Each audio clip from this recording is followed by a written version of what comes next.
on August 2021, a player that went by the name Specially logged onto Hypixel just to see that he could no longer use his favorite mod. The removal of the free look feature from Lunar Client is definitely one of the most controversial updates ever in Lunar Client history, and many players as well as Specially were not happy about the update. So he did something about it. Looking through the files, he managed to find the file that disables free look and replaced it with a file from an older version, which allowed him to use free look again. He would then proceed to share his findings on YouTube, which was met with positive reception, and one of the people who viewed the video, which goes by the name of Sayos, had a plan. So he reached out to Specially to ask him to work with him on his plan, which allowed you to keep the free look feature while still gaining all the new features that Lunar Client might add in the future. And Specially said yes. So in a few months, they would be the founders of Solar Tweaks. Although it may have started as simple mod fixes, it eventually turned into a full standalone client, of course based on Lunar Client.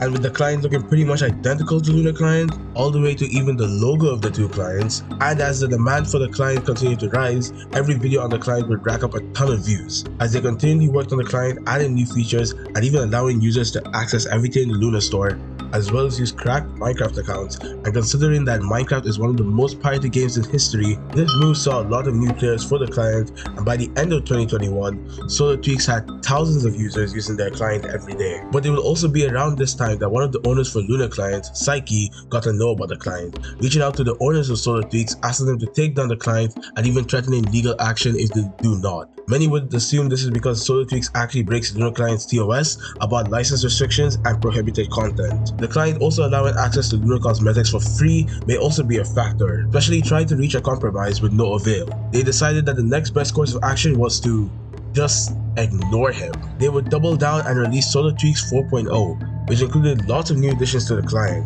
And the client also started gaining a following on YouTube, with videos on the client gaining tons of views. And just as it seemed everything was going great, Psyche had come back, but this time he brought along a cease and desist letter with him, with Solar Tweaks letting the community know with a message on the GitHub page that they would be ceasing operations for the client, with this outcome almost being inevitable from the start. From the player's perspective, this will come as very upsetting news, but from Lunar's perspective, someone had blatantly broken their TOS, and their attempts to contact them have also been ignored. So they had to take matters into their own hands, which has ended Solar Tweaks as we know it.